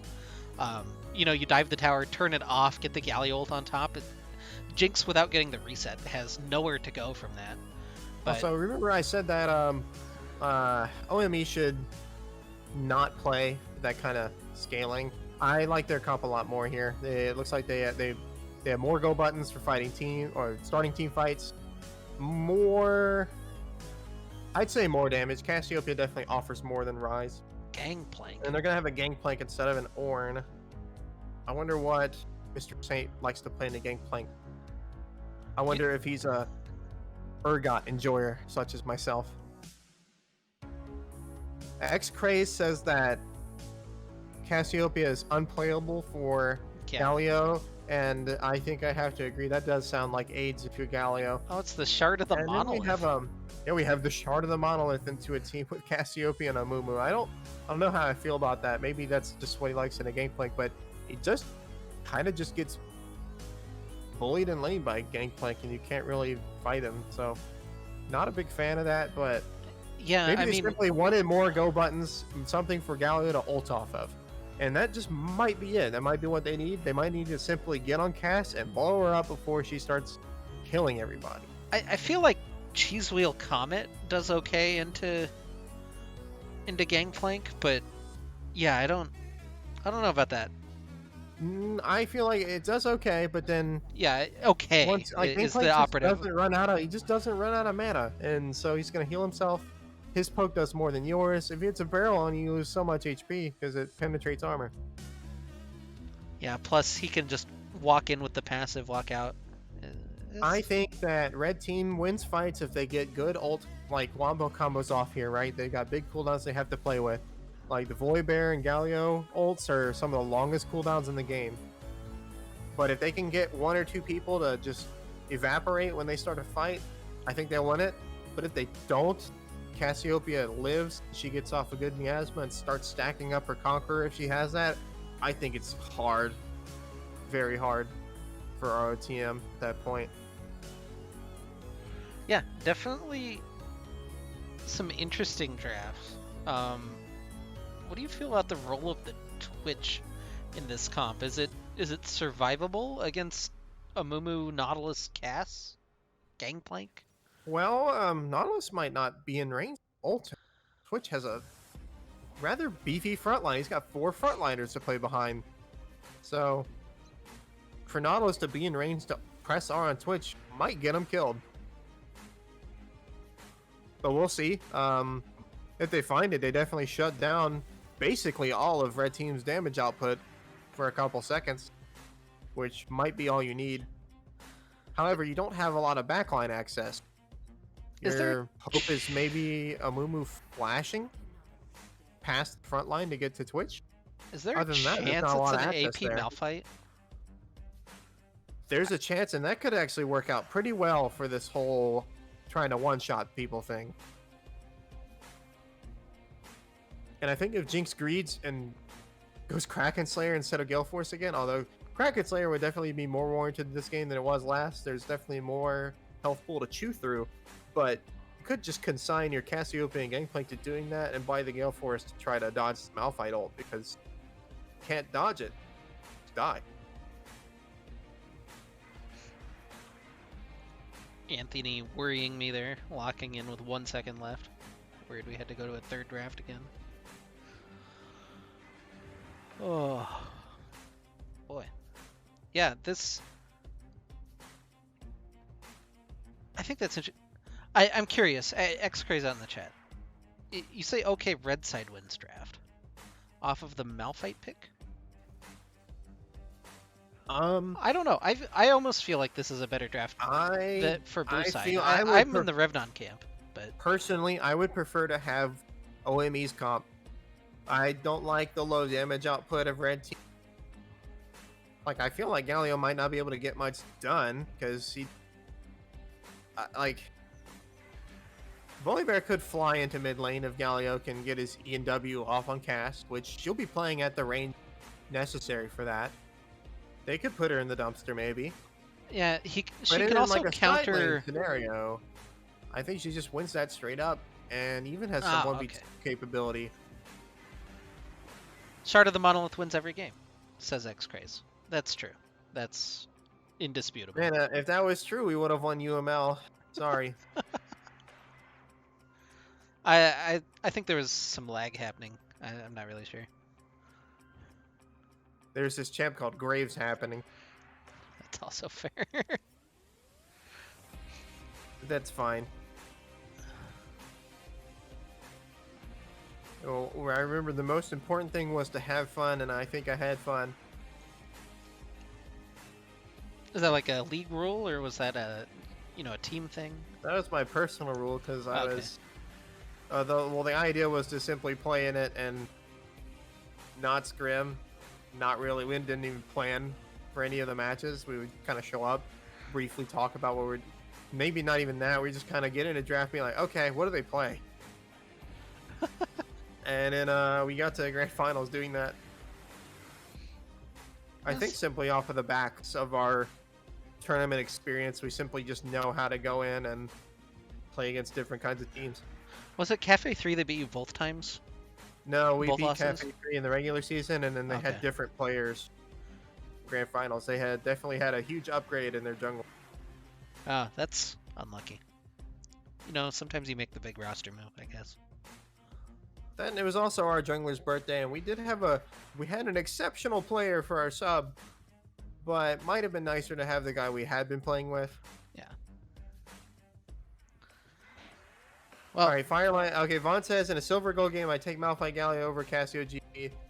I agree with that sentiment, but I also agree that if they fail their engage, like at all, like if they don't kill anyone with their engage somehow, the turn from blue team is hard to play against. Ain't no way this GPS hand says cards. Probably agree. I think his Orin was a little shaky at the wheel, but honestly, I think Saint's Shin was even shakier. Saint felt like he had to. He was playing like he had something to prove almost, and you could tell that he's got the jitters or something. Either that, or he just doesn't play Shin enough, which he didn't have any master. I thought we had a lot of OME peeps in the house. We're all in on Harvest for game 2. Oh well. If you're out there, OME peeps, throw some channel points their way. See if can steal them away from. I don't know. Yeah, we'll see if they can build a steely resolve after that shellacking game 1. If we go to a game 3, I think that's searching my cranial database for words. It'd be remarkable. Yes, that would be That's a remarkable. go-to. That's a good one. Oh, here we go. Loading onto the Rift for game number 2. I need to Vaughn fix my. disagrees with X Craze saying that Galio and Tukas is playable. That's I don't interesting. know. I'm I don't not a know. mid laner, and when I go, like, if I go to other lanes, my champ pool doesn't change. I just play it elsewhere. It's funny. All right, so Malphite's got no second wind. He's got domination second. So I'm wondering, Comet he's got ultimate. domination. Yeah, he's got ultimate hunter. He's got to have that. GP has, instead of grasp, which would give him a little more lane dominance, which I think he kind of needed. He's gone for first strike. So Metsuro's I'm going wondering how Predator. that's gonna. Oh, we I got am double wondering how. Predator. Oh, that's poggers, dude. That's kind of how they have to play this. They kind of have to. They got to find their openings because trying to go against the 5 way harder. They did just excel at playing that pick style. They're gonna go for an invade here. Ooh, Classic Blitzcrank invade. oh, did they get Cassiopea's gonna spotted? show herself. Oh, No, I don't think they saw her. no, there's pings on them. They know. Yeah, there's a Okay, bunch of yeah. question mark pings. What are the keys? What are the keys for vision? F1, F2. I'm pretty sure. Oh yeah, that's right. Okay. Matsuro's still looking for this. Is he going for the flash? He's willing to flash on these. No, having played with Matsuro before, He'll go for it, but not gonna get in range of Silver Bullet this time, and gonna go ahead and back off into the jungle. It's possible he simply doesn't want to blow it because he does have to go lane against like what I think is like Nautilus kind of outfights Blitzcrank in lane situations Does he have Hex? unless I they I pull don't Jinx. remember looking, because that'd be the other consideration if he doesn't have Hex Flash. So Um, Mumu's gonna solo the blue. he is. All right. Scrams has to be careful. This is always an annoying jungler moment when you have your Twitch leash for you. You have to make Oh, sure dude, that the as a poison doesn't steal it. this is not gonna be a relatable anecdote for anybody. But when I play Darius bot lane, my junglers always think they think they have it right, and then I get a red buff, and then they ping me because it's my fault, of course. I'm gonna when I play Darius bot. What's good with Darius bot lane? I like to Explain that. play any bruiser bot lane with Swain support. Oh, you. Otherwise, I like your general engagers. Although I'm not a big fan of Nautilus because you can't go like over the minion wave really. It's got to be someone who can go like past the minion wave. So like Leona or Pike. Level Otherwise, I 2 for like mages with Matsuro it. and Duvranga. They're gonna get the slowdown onto Anthony. They get the hook. Oh, that was. Holy, okay, What was that interaction? All right. that was a sick dredge line. That was a sick cue from Nautilus, and it saved his life. I really like when Papa Smithy used to cast LCK. There was Oh, we've got an Darius bot lane. altercation in the jungler. We got an altercation in the jungle about to take place. Oh no! Oh no, Amumu stopped to do his raptors, and he's gonna lose his red. two He ships doesn't have passing in the smite to night do his potentially. raptors faster, so yeah, I think Screams is gonna make off like a bandit here. Oh Yeah, no, he's Amumu coming only in. now knows. Amumu's in. Oh no, it's just in time, and now Oh, now Scrams he's is on gonna him. go. Gets the E down. Snowy Troop, This is you a got a kill. This flash, is bud. first blood, baby. Oh, he didn't even flash. It's first blood for Oh no! ROTM, Don't tell me they're and the going hook. on. No, dude. Okay. I Anthony's don't know played what this matchup Nautilus a is couple of doing there, times. knowing Bully's near, knowing he has no flash. He's playing against Blitzcrank, and he's trying to get himself into that scenario. Is not the best idea. So anyway, when Papa Smithy used to cast LCK, they used to call him awesome dudes comps with like Darius bot lane and Swain support. So I like that. Anyway, Anthony's really low, burning down to the contaminate, but he's gonna be fine. And Yeah, it's not Silverbolt's quite enough still hanging in. damage to off him, but okay. Here's a Mumu walking around, but through a ward. So I think RT and bot lane is gonna. Yeah, they're not in any real danger here. Yeah, if you wanna, we can talk. We can talk at length about my bot lane shenanigans later because I will be. I did sign up to do that in SDC, and I played some in houses yesterday. And it seems like in general people are about it. Yeah, Duvranga, not about that though. A lot of damage actually comes back from Anthony and Silver Bullet, and it's gonna get the bot lane for OME on the board. Matsuro with a nice sidestep on the zap means that he'll survive, but a little overextension there from Duvranga and Matsuro, and that's going to cost him now. So of course I'm not. Of course I wasn't watching that. Did he just get hit by a hook and die? Is that as simple as it was? Yeah, pretty much. That just seems to be the situation for both sides here. If your ADC gets hooked, it's kind of lights out for them.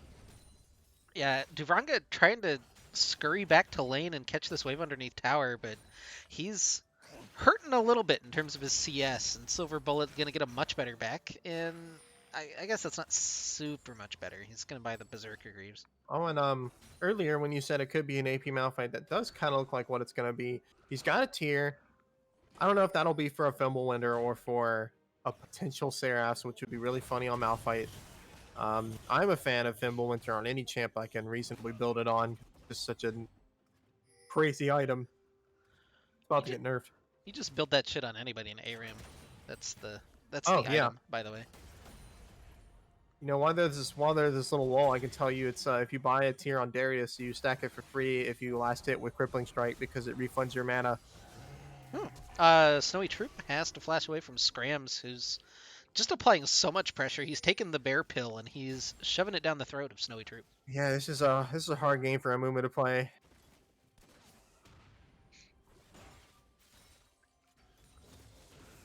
wave shoving in. Gonna get the hook onto Okay, the we got a hook on the Nautilus. Nautilus, and he's got no flash, but he's gonna turn around. Yeah, he's gonna turn around with the glacial slow. Means the Duvranga takes a lot of damage in return. Silver Bullet still just walking forward and gets chunked out pretty decently, but Anthony's No, still a little bit yeah, lower. he can't survive that a second time. But that is an advantage of like playing your Nautilus into it. If They have to he be does careful have that now with opportunity to turn around. the Cannon Barrage is available now for Champion Slayer, but so is the Okay, Malphite ult. He's Malphite's going in going for the in. solo bolo. No, not gonna get it. Has to flash away from the Cannon Barrage, and now that's not He available to go bottom. he thought he had a little bit more damage than he did, which we've all been there on Malphite, right? Oh, Matsuro's predatoring in. He wants this. He's going to walk past, just hit him. They get the Galio ult on There's top. Galio Duvranga's so too. low, but he's fine. He's able to escape. The minions are doing so much damage, but he goes into stealth. And now Deathload is trying to turn it back around. Gets the taunt onto Silver Bullet, and that should be the back off time now. But they call in the Meanwhile, Galio Bully and get the Bear kill. is soloing a Drake. All right. Well, you get a Hextech Drake. That's the highest So DPS dragon in the game. it was around the next few minutes last game when ROTM started picking up a lot of advantages in this game. They've already got this jungle diff coming out. Basically, I'll just say that, which we kind of knew that was happening. There's quite the rank differential, and it does feel a little bit weird to have one of your lower ranked players be your jungler. That's just the state of the game. So if you were... I guess if you had to pick, theoretically, where would you want your low rank player then? I would want him to be either be. I think you just put him top lane, either that or I would not want him jungle. I don't want him. I mean, maybe mid if he likes to if he wants to sit there and play a mage that farms because that's pretty viable at the moment. But I would not want him to be my support or my jungle. They can reasonably Scrams play. is just zooming on in toward the mid lane. They get Okay, a couple there's of flashes out. flashes. Lordicus He's still gets gonna go, hooked. he's gonna get hooked. Matsuro gets petrified and still lands the hook. Lordicus pretty low. Do they have the damage to actually chunk through him? He's just standing and delivering on Cass. He'll trade back with the kill on Okay, Matsuro, but it gotta- might cost Anthony as they're coming in. Finally get the knock up, the Justice Punch. A lot of damage from Scrams. He's diving, turns off the tower with the Stormbringer, Oh, no. but in Oh, he's comes gonna get Champion hooked back Slayer into and it. Snowy Trip from the top. Scrams Dead. can't get out. Death Lotus has to leave.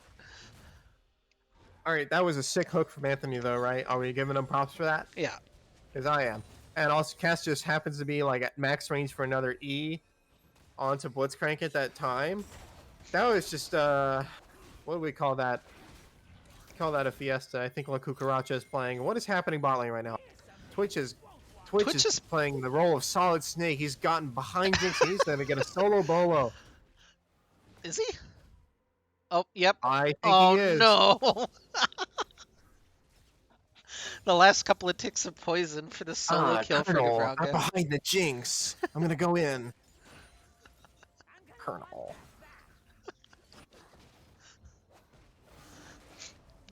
Oh, man. That's the Twitch fantasy right there. Sneaking up behind someone, blowing their back out.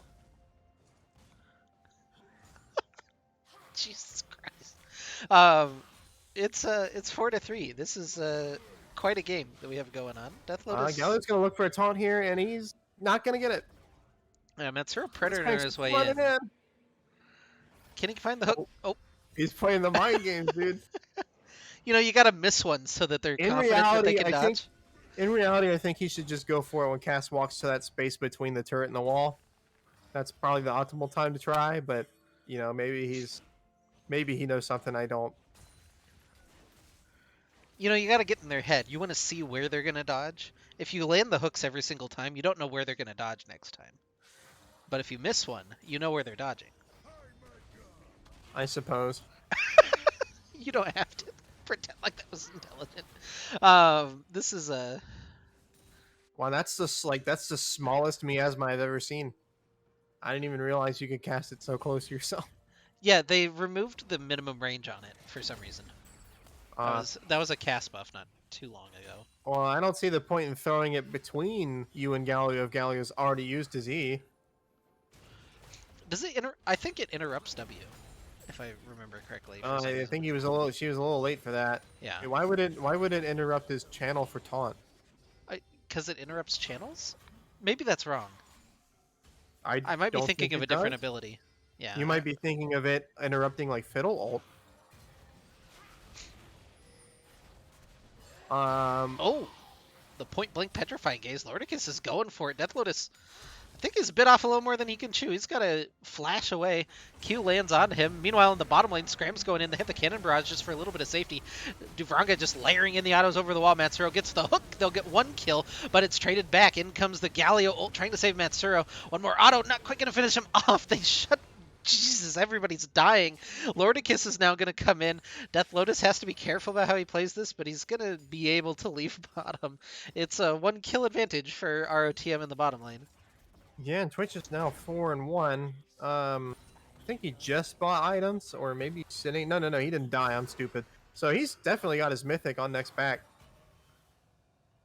That might have been a little telegraphed there, but I like the look. Pop the Cassiopeia Predator. having to use Ghost there, setting up ROTM for a Drake fight, but they don't have Galio ult and Volibear ult. Those are going to be down for at least another minute and a half. I feel like Satan just keeps showing off that he can walk directly into the barrels. Like he just doesn't have to care about them. Because he's made no effort to really avoid them. Malphite has a quick auto reset, to be honest, so he has a good opportunity to try to last hit a barrel if he's there before it like starts ticking to 1. I like playing those kind of matchups. Like, if you got something quick like an Urgot W, and you're there when he sets the barrel up for you, you just fucking get rid of it. What's he gonna do? Gonna get a Mountain Dragon for game number 2. Already 2 in the pockets of Harvest is their big advantage. Is the gold is completely even right now. Snowy Troop's going to drop the Rift Herald mid or in bottom lane, but in comes the 3v3. Duvranga over the top, just layering in with the Ratatat, trying to get Anthony down. Silver Bullet low and taken down as well. And Snowy Troop, the last one left, gets knocked up, gets beat around, and Duvranga will eventually finish him off for the double kill. And ROTM answers the Rift Herald with 3 kills. They still do have to clean up that Rift Herald, but that was an epic Twitch moment. But I think someone needs to. Okay, well the Rift Herald died, but I guess someone got the plate gold for that. I guess Amumu got an extra one that he probably wouldn't have gotten if they turned to go kill it, but not that consequential. I really liked Duvranga's positioning there. He didn't open up as his teammates started to. He waited for the enemies to use some abilities so that he could basically fire off free, and works out for him. yeah, was even able to sidestep the dredge line, which was really impressive. Okay. Yeah, he just had a pretty big buy because he had not backed even at that first fight in the Tribush, and then he just picks up 2 more kills. He's also got a Vamp Scepter on top of the Kraken. Do you think that's for a Bork? That kind of makes sense. I don't know what else it would be offhand. A Bloodthirster. It's either Bloodthirster or Bork, but like Twitch is not really known for like a Bloodthirst. Yeah, I would imagine Bork. That makes more sense for the champ. I gotta feed my cat. I'll be back in 30 seconds. All right. Gotta get the cat feeding stream going. Matsuro hanging around mid. They're gonna look for Lordicus. Props the Predator. Gets the hook. Oh! After the flash, Matsuro, calm down. He gets the hook and the kill.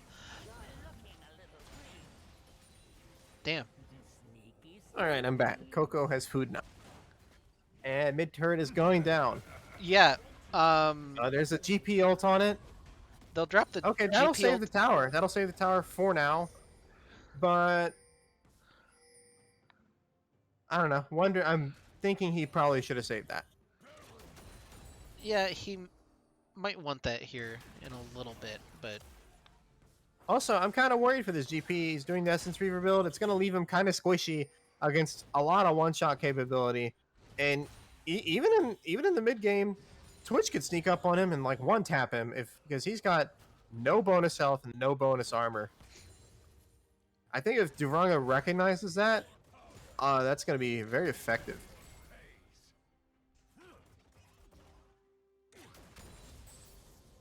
what do you... Sorry, that blew my mind. He last hit a minion at the same time that was underneath the barrel, and it looked like he punched the barrel, but still got hit by it. I'm slowly losing my mind. He had autoed it, but I think the GPQ was simply in time for it.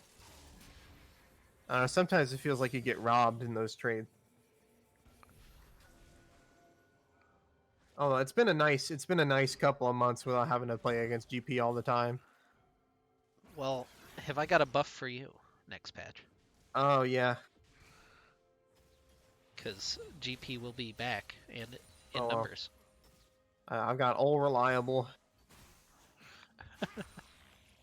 Mr. Grotesque Shotgun Knee Man. Urgot's quietly pretty strong, I think.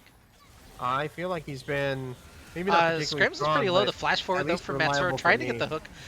Silver Bullet pretty low, able to fire the rocket back in. They get the engage with the Curse of the Sad Mummy, but over the top comes the Galio to try to finish this one off. Fight a little bit messy. Duvranga now in trouble. Lordicus is in as he gets a huge petrifying gaze. Just so much damage from the Cassiopeia. Lil just ignoring everything and gonna go kill the Jinx. Malphite's here, baby. I think that fight highlights just how much damage this Cassiopeia will do if she's not the person they kill. She shows up, hits Twitch with I think 1Q, 2 E's, and just R, and Twitch is almost dead. It's not a lot of things she has to hit. Yeah, Lordicus played that fight really well. If the cooldowns are not used on her, I don't think they should go for the fight. I think they need to start with her. And there's still 12 seconds before this of course, dragon here. if Malphite's there. Teleport into mid lane from Death Lotus. They are about to have the teleport up on Saint as well. Our team could maybe look to contest this third dragon after losing the fight. Oh, the triple barrel. Not quite there from Champion Slayer, but Well, they know that the basically all the ults for Red Team are down. They still have a Twitch R to work with, and he's gonna get his angle there. He's and coming in. Matsuro pretty low. Lordicus has to be the target. Now finally gets taken down by Scrams. Duvranga kiting back, but Silver Bullet is here, just going through with the auto attacks. Lil Saint walks his way into melee range, trying to do the Malphite thing. Duvranga just trying to play his ranges properly. Now autoing in onto Snowy Troop, finishes him off, but gets hit by the Bandit Toss. Now Scrams in. They get the stun. They'll take down. It's a double kill for Little Saint, and Anthony will fall next. Duvranga finishes off the ace, and ROTM off the back of losing a team fight wins a team fight, and they'll get themselves their third dragon of the game.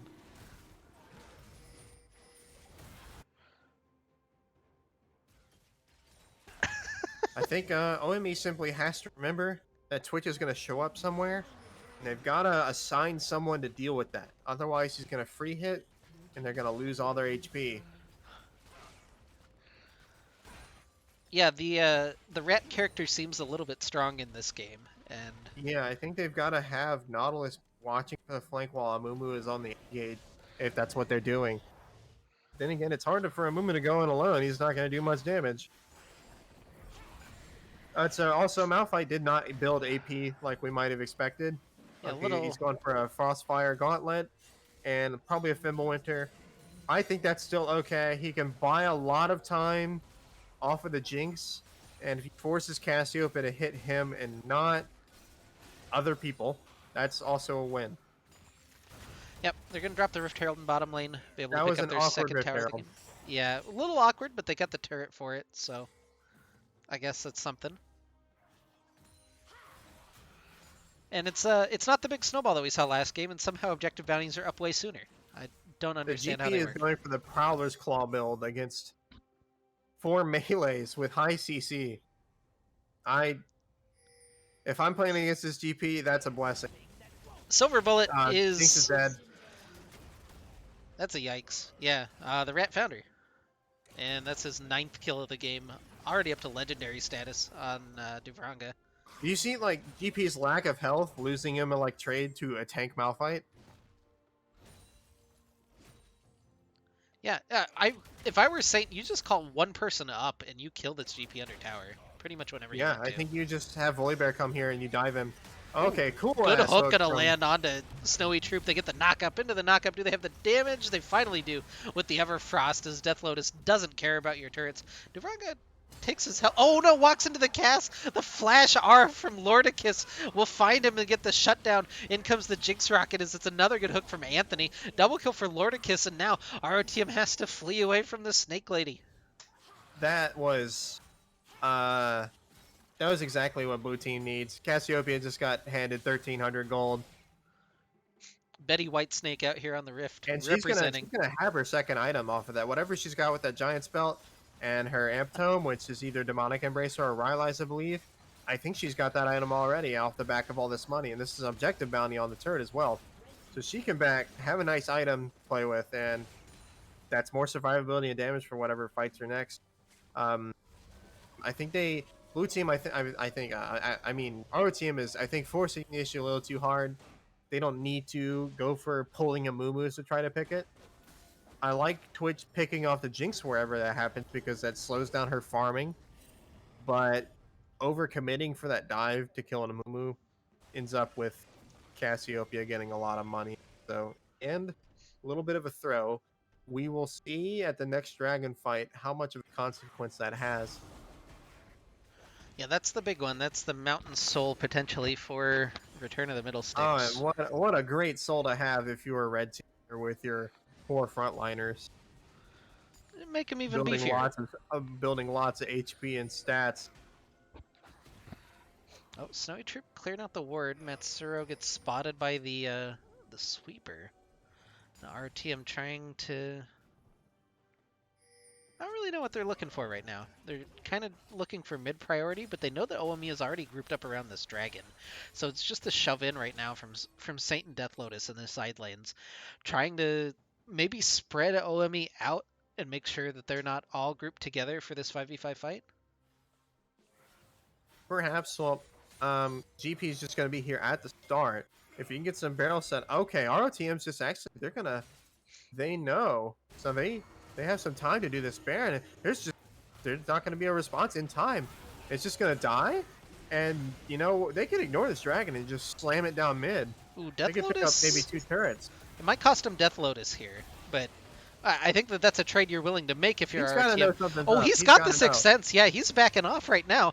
Baron goes down, and ROTM just sneaks that one away from OME, and now they still have enough time to zip on over to the Dragon and contest that if they want to. I Or, don't think they should. I think they just go down the mid like they are. yeah, you set up with this mid lane. What is OME going to respond? They have to make a decision at some point. They're going to drop the cannon barrage, but that doesn't really stop these Baron minions.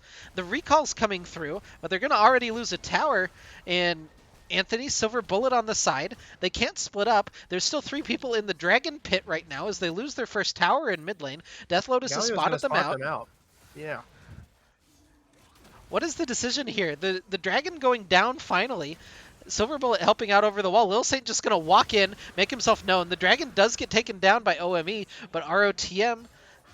Oh, So my the castle's down. That's gonna be pretty consequential here.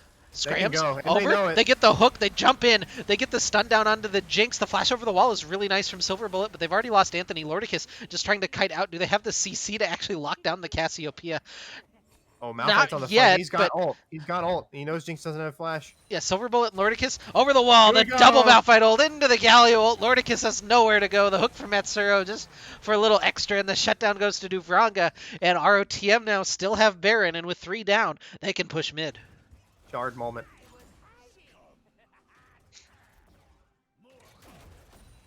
I don't think the wave clear is significant enough. It's not strong enough. They're gonna lose an inhib here, I think. Yeah, they know they can just walk in and hit it. That's good. Yeah, I really wanted to see Saint just tank up for these minions, and he does that. They'll take the inhibitor. They have some free gold up in top lane as well if they want to swing on up there. Just send Saint up there, whatever Yeah, I they're think just feeling right now. They're gonna take the decision and reset. Oh, Saint's gonna try, and he's gonna get interrupted. Chased by Mumu. Gonna take the red buff on the way out.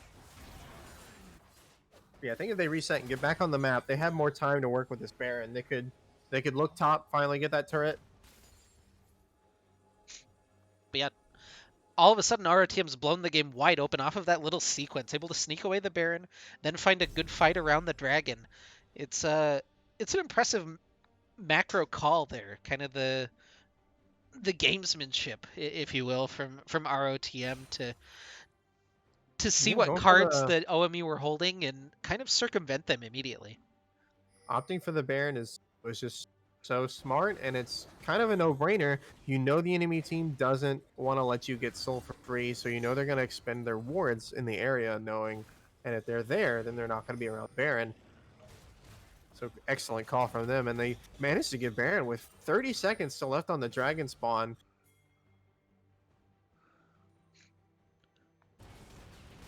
Well, now, do you feel like ROTM needs to keep up the tempo then and end this quickly, or are they Are they Similar fine to situation not the last up it? game where Yeah. at 5-6 items they will be outscaled. I believe. I mean, there's still always the wombo combo angle. Like the Jinx doesn't have any survivability afforded to her by her build or by her teammates other than a Nautilus, a Locket. So like her getting blown Oh, we up get by a the engage in the combination bottom of lane. Duvranga's really low, not getting a whole lot of damage down onto Silver Bullet, but it just falls apart as soon as the taunt comes through from wow. Death Lotus. They finally melt. Duvranga has to leave, but in comes the rest of the squad. They get the knock up on Snowy Troop underneath the tower. Duvranga is the one we have to watch for. He has all of the damage on the Twitch. Now the hook finally comes through. They'll take down the Gangplank, and our team have tanked this tower for 10 to 15 shots at Yeah, this it's point. They just just don't not care about it. They're going there's to walk just in not mid and enough try to damage. end. There's just not enough damage from OME. The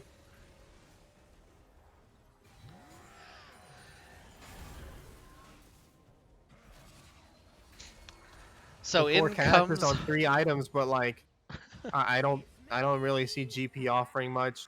Jinx was already dead. I mean, Twitch did get away with some highway robbery there. Oh, the hook! All right. Ooh. All right, Metsuro. Okay. You know, hook champions, you generally don't want to give those to Metsuro 7 minus 2. That's... Yeah, I mean, Blitz is the most all or nothing hook champion. It is fun to see him go off.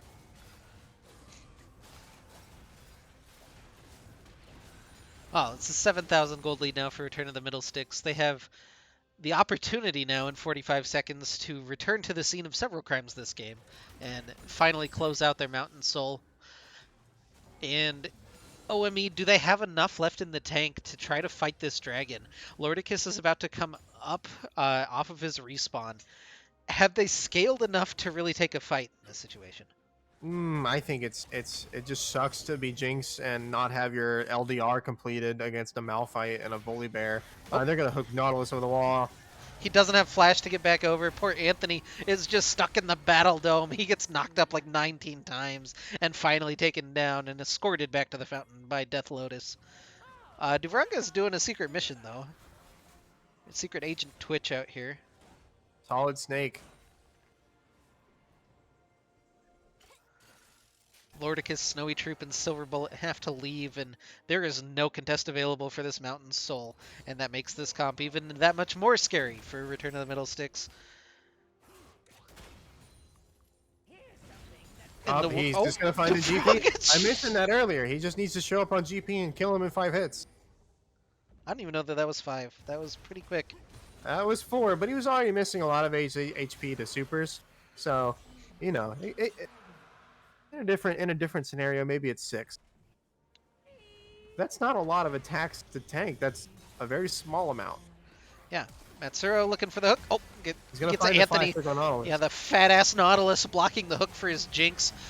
Silver Bullet pretty low on the backside. Snowy Troop just trying, hits the Curse of the Sad Mummy onto 3, but Duvranga untouched, just layering in the autos. The re-engage from Little Saint and Death Lotus as they tear on through, scrams over the wall off the top. They'll finish off Anthony as well eventually. He's a tanky boy. There he goes. That was okay. I don't know if you saw whenever Galio like kind of slides his way into the back line there amongst 3 enemies and simply takes no damage. Death Lotus? Oh, he's fine. He's got the stopwatch. It's not even a kill in return. ROTM gonna take down the Nexus. It's a 2-0 for Rodham Harvest on their debut. They take down OME Gold and 2 slaughters? A very strong showing. This game's strong close. Showing. So congratulations to them, 1-0 on the year, and the 2-0 to boot. Helps in those tiebreakers later on. OME, I don't really know what to say about that. They have a couple of strong things, especially Lordicus and mid on the Cassiopeia feels like something to definitely build on.